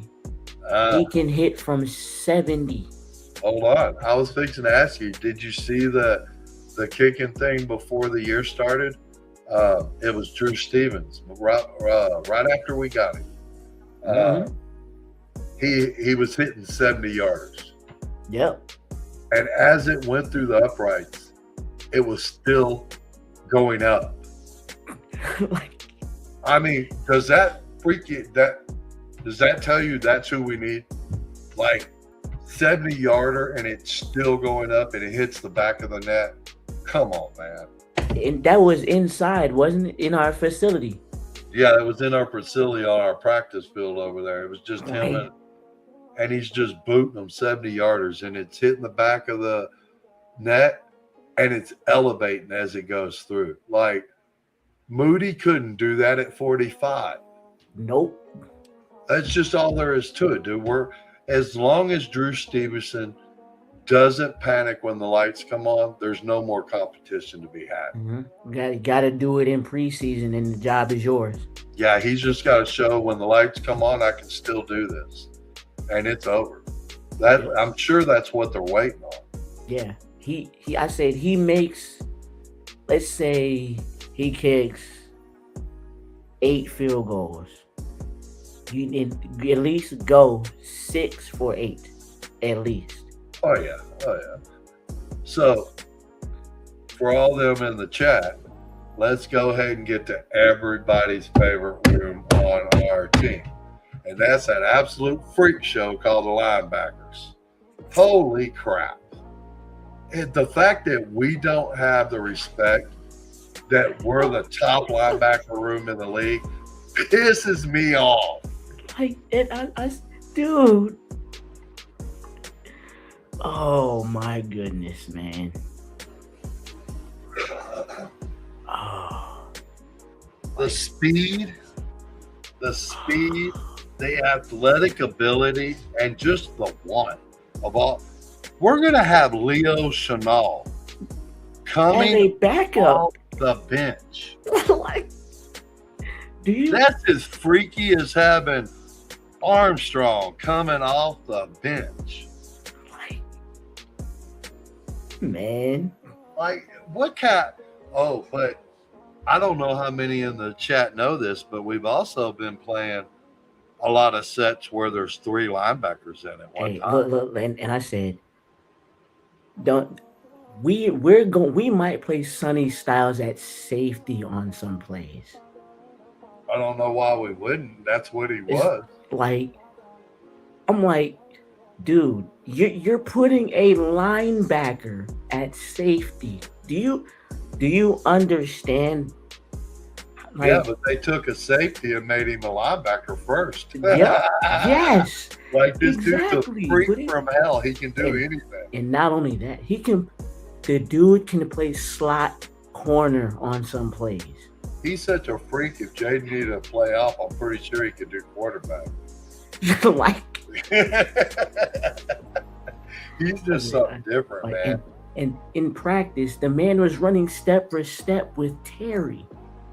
Oh yeah, you can't. You know, a lot of times you call them boys and this and that because they're so young. This dude is so mature. It seems so disrespectful to call him a boy, even though of his age, because he's so advanced in years to go with his young body and speed. It's just, he's got everything you want in a football player in spades, man. It's crazy. He had a 41-inch vertical. Yeah. He runs a 4.4. At 6'5". It runs a 4.4. He's 200 and maybe 46. Oh, he's almost 250 pounds. Yeah, 246 pounds. Yeah. Like, that's just stop.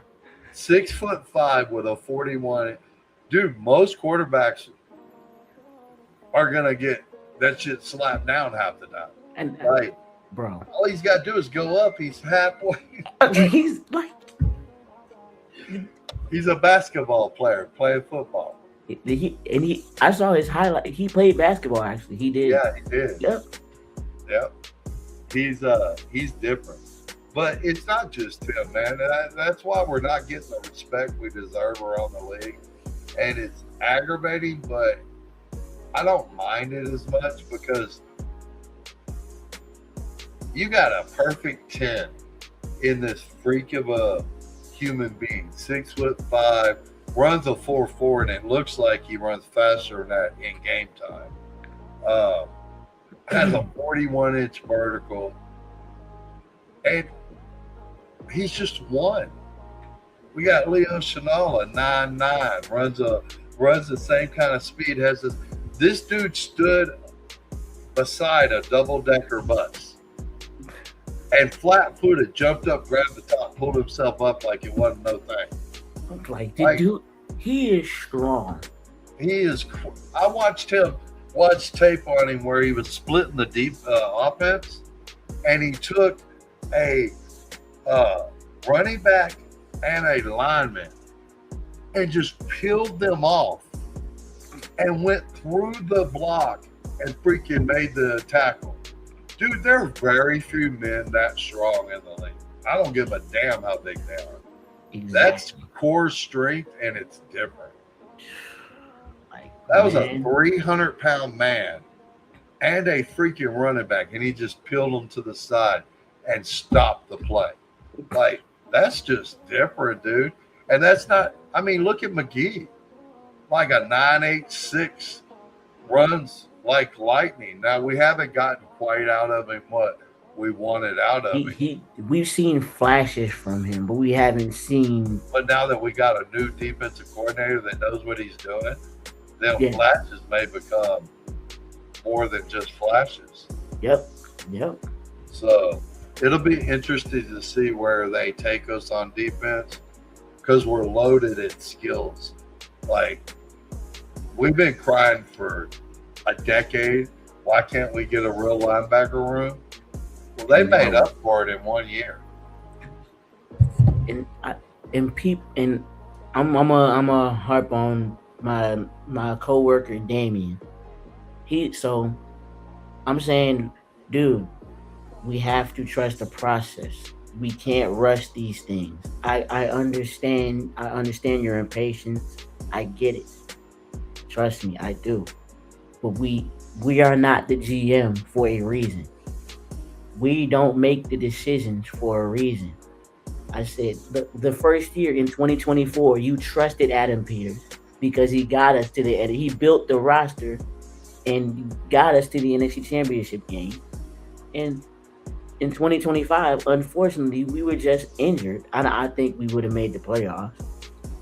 2026, he said, okay, I learned from 2025. Now, he got Tunsil's extension done early. He brought in young guys. Adam Peters did not lie to me one time this offseason. He said we're going to get younger and faster. Guess what we did? Well, there was So, I've been kind of hard on Adam, but only on one situation. And it was a glaring hole for me that I didn't like how he addressed 2 of the 3 years that he's been in charge. And that was the wide receiver room. Mm-hmm.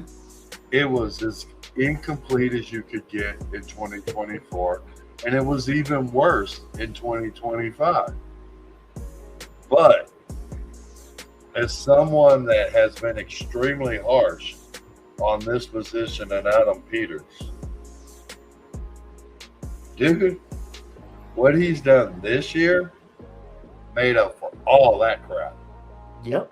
We got McLaurin, Diggs, Williams, Luke McCaffrey, Treylon Burks, De'Ami Brown, and if we decide to keep 7, we'll keep. Jalen Lane's making the roster anyway.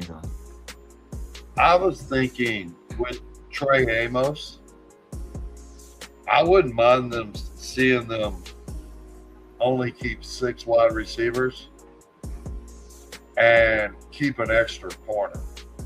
Because Trey Amos is scary. No.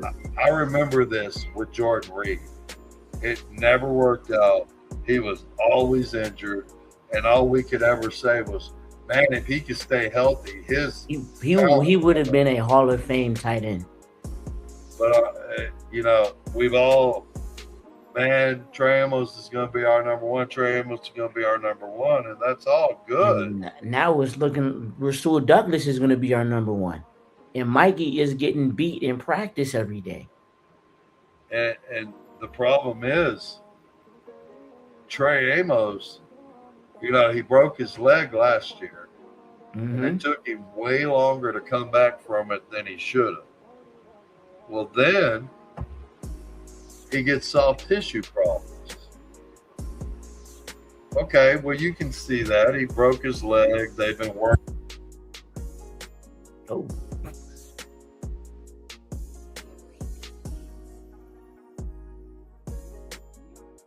Oh, you can unmute it on the. There we go. I got it. Okay. Got me? Yeah. So you can see that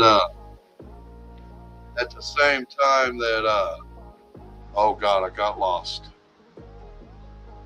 Who was I talking about? I read here. I have a comment here.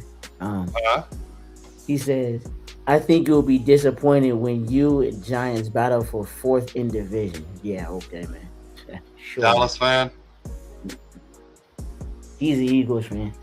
Oh, God. You know what's going to be interesting? When we're screaming, cry, Eagles, cry. Week 1, baby. Week 1. We're going to put their ass down. And, you know, they're delusional as hell, too.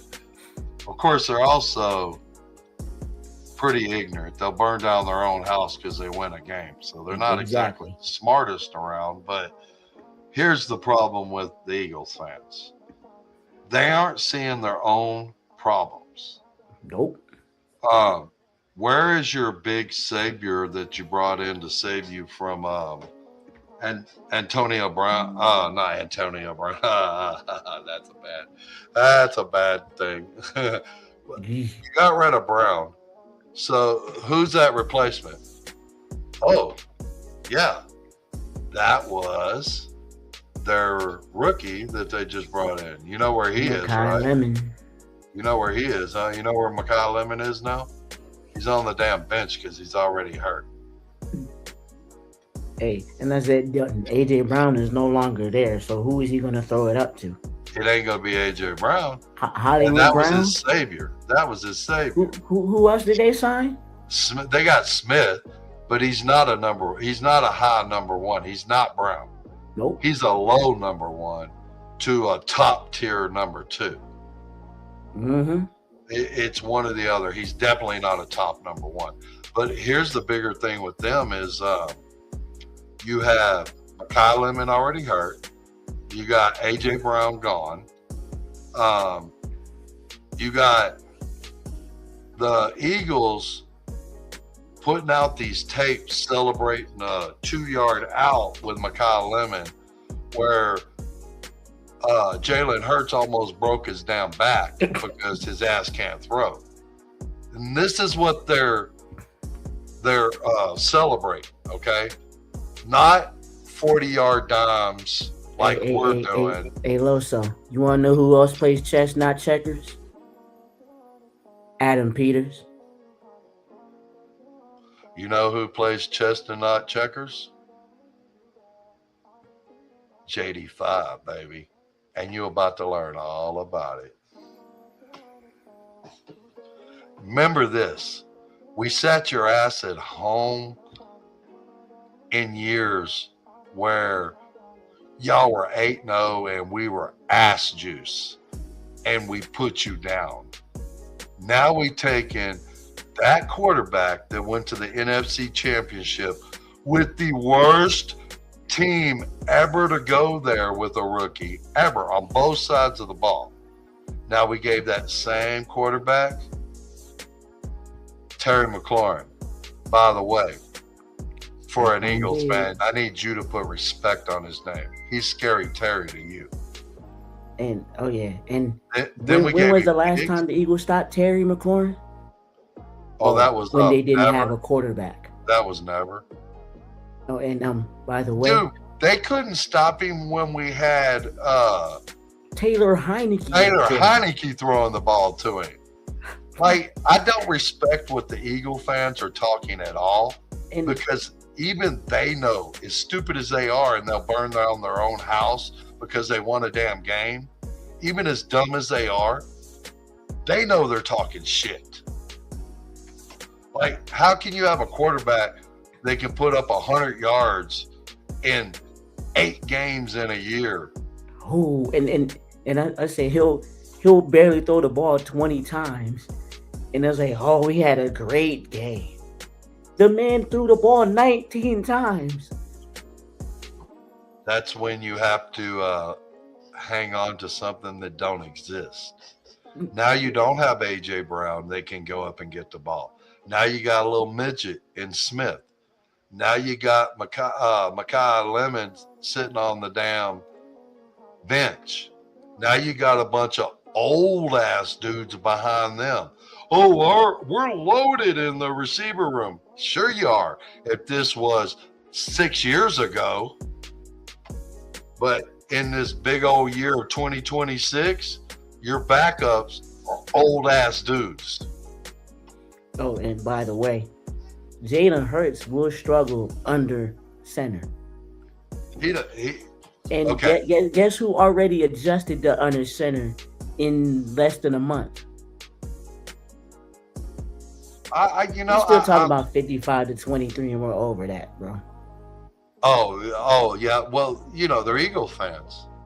See, the thing is, for the really dumb people, Eagles fans, Dallas fans, Giants fans, let me clarify what happened in that 55 in that NFC Championship. See, we have a real quarterback, and what he did was elevate a team of nobodies and old guys, and he drugged them to the NFC Championship. Well, the sad part was when we got there, the age and the lacking of talent showed up. Now, Jaden played lights out, but we didn't have the talent or the youth to keep up with y'all. But here's the difference. If we had, Jaden would have destroyed your asses. You know it. We know it. He knows it. You know what the difference is? Y'all are fucking, y'all are scared. Straight scared. That's why you're on this podcast right now talking shit. It ain't because you want to troll. It's because your ass is scared. You know you better be.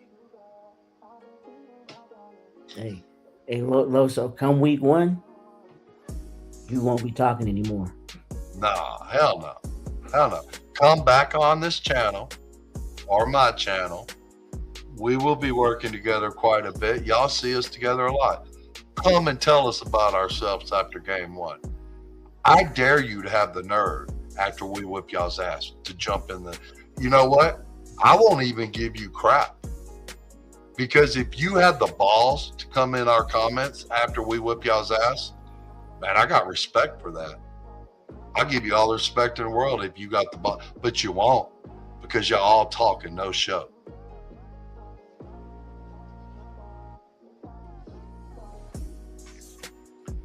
I mean, I could be a little nicer, but they're Eagles fans.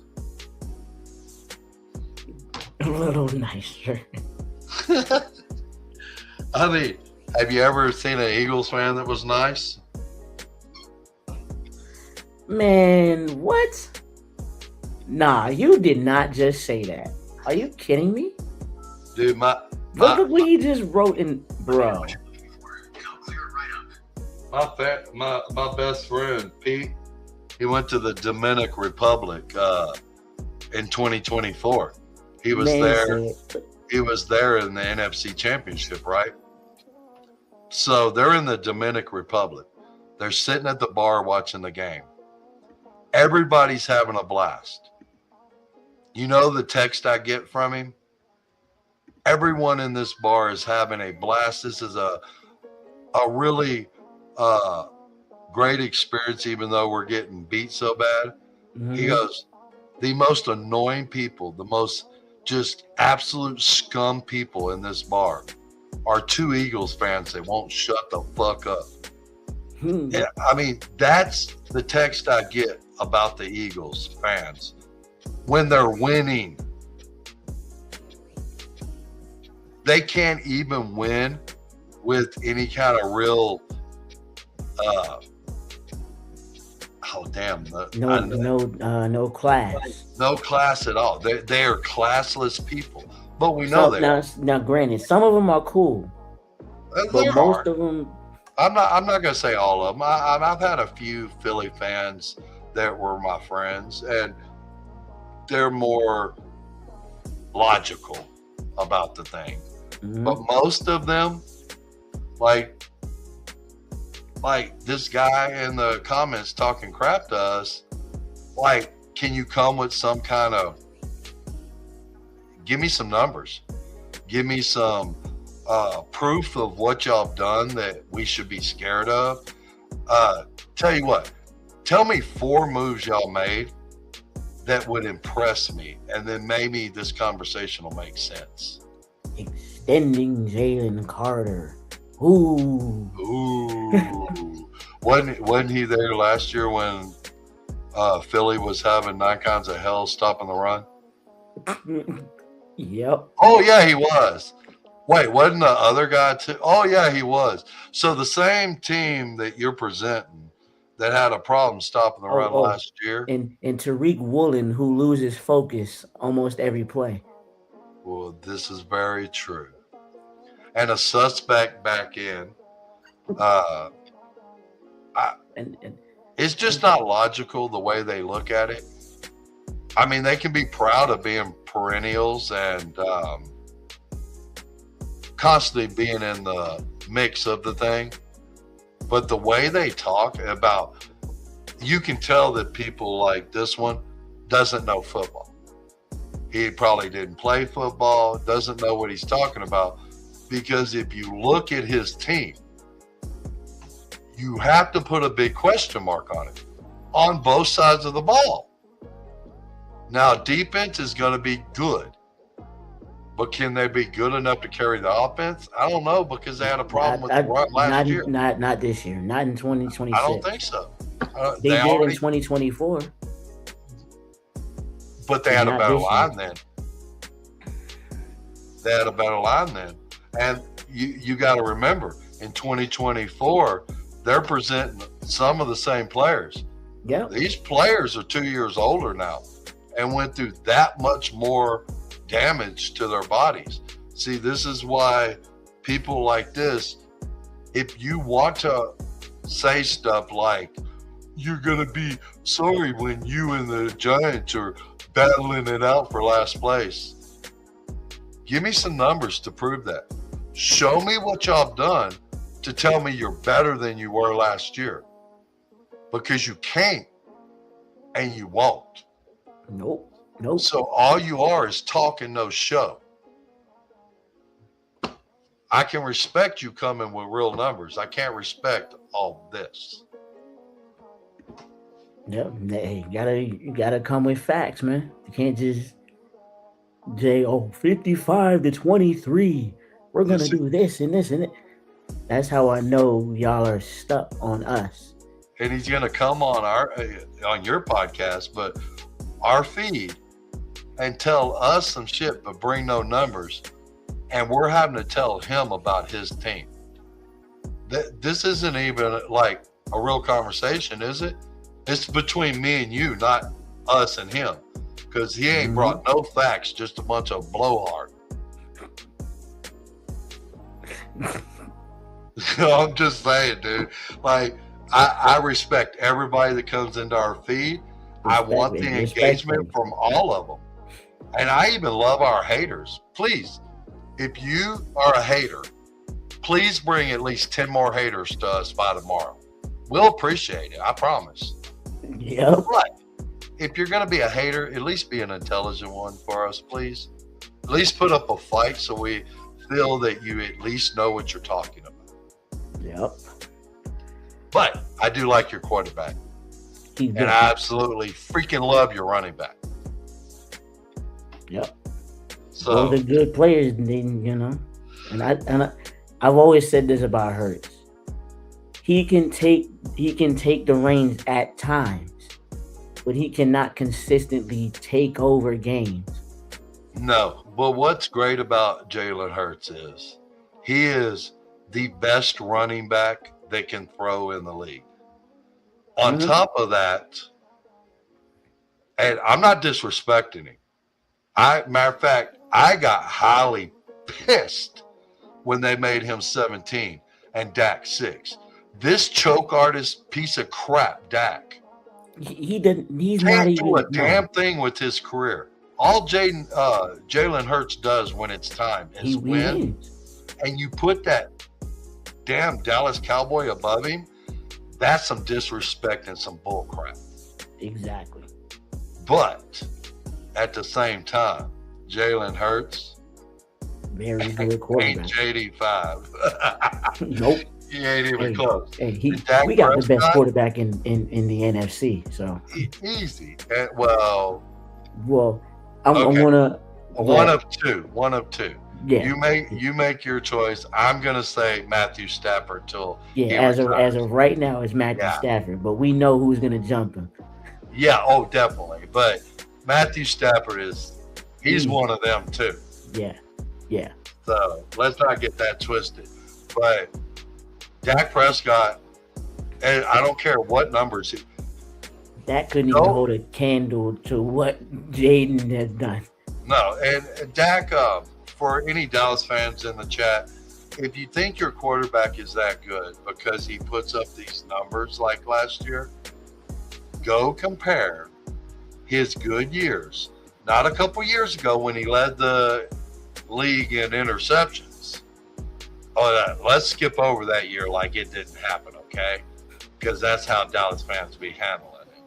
But let's go compare every year that Dak's numbers go through the roof to against bad Giants defense, Washington's defense, and the schedule that they play. You'll see that it coincides. When Dak has a so-called he's in the MVP talks, it's because he's playing nothing but horrible defenses. It's not because he elevated, because when the defenses improve, he sits his ass down and he leads the league in interceptions, and like he gets hurt and his backup has better numbers than him. Mm-hmm. Like let's not bring that up. That what was their backup that left? Cooper Rush. Let's not bring up to the Dallas fans that Cooper Rush had a better record than he did before Dak got hurt, and after Dak got hurt, Cooper Rush outplayed him by a bunch, and it had nothing to do with Dak getting hurt, because up until the time Dak got hurt, and then after Dak got hurt, Cooper Rush outplayed him and then some. So that's your quarterback. So let's quit putting Dak above Jalen Hurts. And let me tell you, there ain't no quarterback in this division that belongs above ours. Period. Nope. And look, that's not even being a homer. It's just fact. JD5 is him. He's one of them ones, as Louis T says. He's absolutely one of them ones. Like, and I like did. So do we still have our Eagles fan here? Nah, I don't think so. If he's still here, I want to ask a question. I'd like to hear an answer. And I'm going to go easy on him in case he is here. I'm not going to ask for 5 moves that your team's made that you enjoy that you think will make y'all better than last year. Just give me 3 single moves that your team made that tells you that you will be better than last year after releasing Brown. If you can tell me 3 moves that you like, then I will back down and tell you I'm sorry for coming at you the way I did. So please put in the comments your 3 moves. I know both of us know the answer. I'm a little aggressive when they come to the Eagles and the Dallas. I'm sorry. They talk wrong. Come with respect, man. Let's talk about our teams, but let's not be disrespectful. You just seen me say that Jalen Hurts belongs in front of Dak Prescott. That he's a winner, but he's not a true quarterback. That's not disrespectful. Being a winner is awesome. Yes, because I said if a great quarterback was determined by winning, then we put every Super Bowl winner in the top 5. Exactly. The thing that Jalen Hurts wins over everyone else that I would put in this category is the fact that this man seems to always elevate when it's time. He almost outdueled Patrick in the Super Bowl. Yep. He won the MVP in the Super Bowl. Like, he may be a running back that throws the ball, but he's an elite winner. And that's good enough for the scheme they play. Mm-hmm. So I have no hate towards the Eagles players. However, it is their when their fans come in and start disrespecting. That's when just come in respectful, man. Let's talk about your team. That's what we're here for. Like, Kevin. we Well, ain't trying to hate and on you just because you're our rival. so he put this. So any OC coordinator other than Kevin Patullo, our secondary is better than last year with a solid linebacker on D line. And he said, third, I'll take a team that has a track record of success and not one good year out of 20 years is better. Well, number one, Kevin Patullo was not your issue because Jalen Hurts got the other offensive coordinator fired before that. Just saying. So tell me, is your offensive coordinator ever called plays before? Can you answer that question for me? So your offensive coordinator's not called plays, right? Yeah, it's Sean Mannion. He's called plays before. Oh, it's Sean. I'm talking about Dallas. I'm sorry, I got flipped there. It's Dallas's offensive coordinator that's never actually done it. I agree with you on Jalen Hurts as far as if I was putting these quarterbacks in a row, it would go JD5, Jalen Hurts, Dak Prescott, and then Jackson Dart's last, obviously. So I would put Jalen Hurts above Dak Prescott, even though Jalen Hurts can't touch Dak Prescott when it comes to numbers. Dak's a stat pattern. That's why. He is. He's a Romo. I mean, they never win anything of real substance. But, man, you talk about putting up numbers against bad defenses. Holy hell. But the linebacker room, dude, your linebacker room is not even close to ours. Your linebacker room's okay. I'm not impressed that much. I mean, it definitely didn't get much better from last year. And number two, I'm gonna tell you about the Commanders linebacker room also. We had Bobby Wagner from last year, who is 36 years old. We had Frankie Louvu out of position. We had all these guys out of position. And then now compare this. Now we have Sonny Styles. We have Leo Chanel off the bench. Frankie Louvu is looking good in training camp, and he's on a mission. We have Jordan McGee. We have the most athletic linebacker core in NFL history. And they want to take your heads off. Now, I will give the Eagle fan this. I really will. We have to put it on the field and bring it to fruition. It's all on paper right now, and we have to go prove it. And we will the first game of the year. But, dude, I'll give you the linebacker room is okay.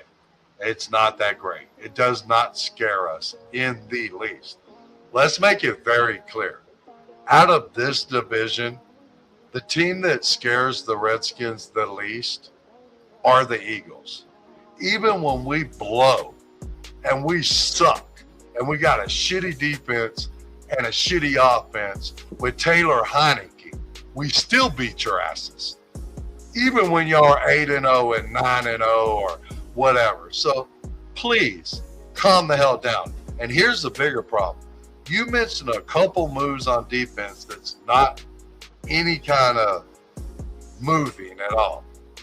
But you didn't mention that your offense got way worse. Dude, when you lost Brown, now Mekhi Lemon is already hurt. Smith is a midget, so he's not that contested catcher that Brown was. So now what are you going to do? Because Jalen Hurts likes throwing up moon balls to Brown. Who's he going to throw that up to? So I understand kind of where you're coming from, but you're wanting to look at a little landscape of a little bit of nothing. But overall, your team has lost a ton.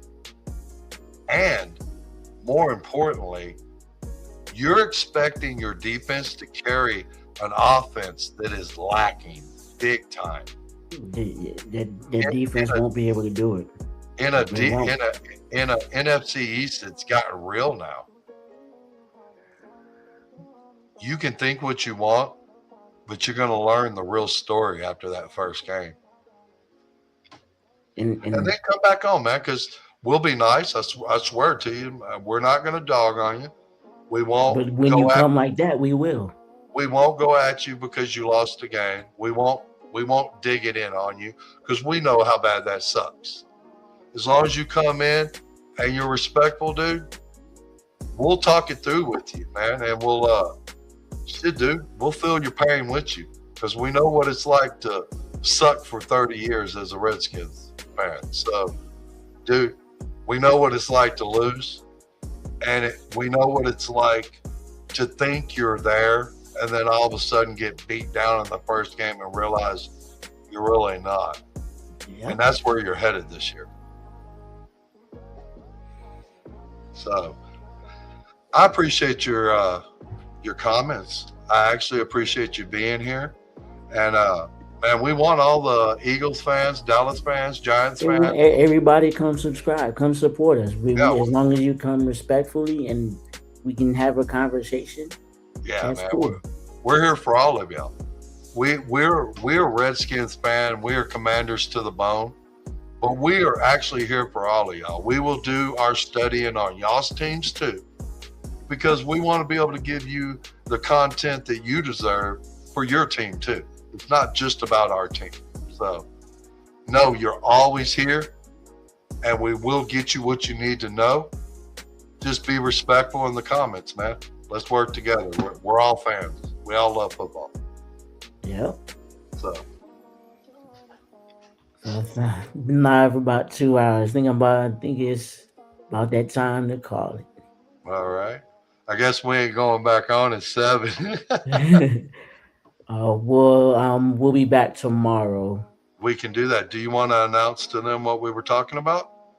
So today's topic, we broke down Dallas, but we actually dove more into detail about almost every team, but we really talked about Dallas and the Eagles.